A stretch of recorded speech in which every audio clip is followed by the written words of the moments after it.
We're not here to explain or, do away with the flaws in the Quran, ma'adallah. The Quran is flawless and the deen is flawless, right? So the urge shouldn't be to, let me tell you it's not so bad. Let me reconcile it for you so you don't feel so bad about it anymore. Because that's really not the issue. The people who raise criticism against our deen, they will come up with things like polygamy and, the concubines and the women in paradise, the hur al-ain in paradise, right? And they'll come up with violence in the Quran and, et cetera, et cetera. The list just goes on and on. The male versus female witnesses, most of them having to do with the feminist movement, if you think about it, right? But when you respond to one criticism properly, guess what?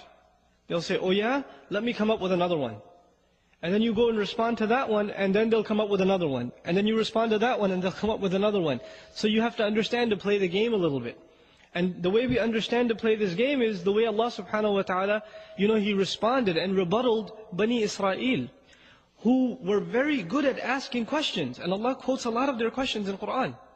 They ask this, the messenger answers. They ask that, the messenger answers. Until it reaches a saturation point, and they ask after that, and the messenger ﷺ is told to give them the most stern of the answers.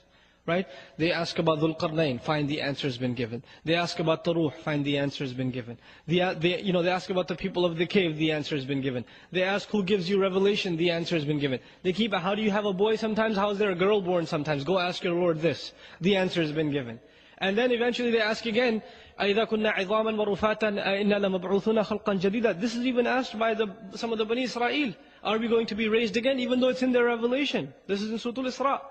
And Allah this time, you know what? That's enough. قُلْ كُونُوا حِجَارَةً أَوْ حَدِيدًا. Tell them even if you turn into rocks or iron, you're going to be returned again. So what the response is? You know what? Enough with your questions. Because the intent of the questions are tangents. Because, if you watch media, which I don't recommend, but if you watch media, what happens is the interviewer is in charge of the discussion. Why? Because he's the one asking the questions.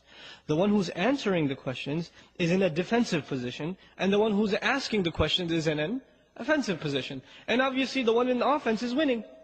Right? So you will find, even if the interviewee, the one being interviewed, has the best answers, as soon as he gets a good answer, the interviewer can change the subject and ask another tough question, or go to another controversy, to make him feel like he lost. Right? He has the last laugh. Now look at the dialogue in the Quran. Allah subhanahu wa ta'ala, constantly, He poses questions to the people. مَا لَكُمْ كَيْفَ تَحْكُمُونَ أَمْ لَكُمْ كِتَابٌ فِيهِ تَدْرُسُونَ أَفَلَا تَعْقِلُونَ. Questions. He's changing the direction of the conversation, so the dialogue is in control of Allah subhanahu wa ta'ala. Right? Nowadays, if you compare that to our times, what's happening? Where are the questions coming from? The Muslims or the non-Muslims? The questions are coming from the non-Muslims, and we feel all the time that we're in a position to give the answer, and give the answer, and give the answer. So by definition, we've already lost this dialogue. You follow? The Muslim is in a winning position when he learns and she learns to ask the questions. Because Allah subhanahu wa ta'ala has given us much more burning questions than anything that can be asked of the Muslims. We respond to them with dignity, that's fine. But as a dialogue, we're supposed to be the ones in a position of asking questions. After all, we're not the criminals. The people who defy Allah subhanahu wa ta'ala are engaged in a crime. The people who commit shirk are engaged in a crime. The people who commit zina are engaged in a crime. The people who are killing unjustly are engaged in a crime. So the Muslim is being made to look like the criminal. And so he feels like maybe I should respond because I need to prove that I'm innocent. You already know you're innocent. You're Muslim. You believe in Allah subhanahu wa ta'ala. You believe in the Quran and the Sunnah. It's what teaches you what innocence is.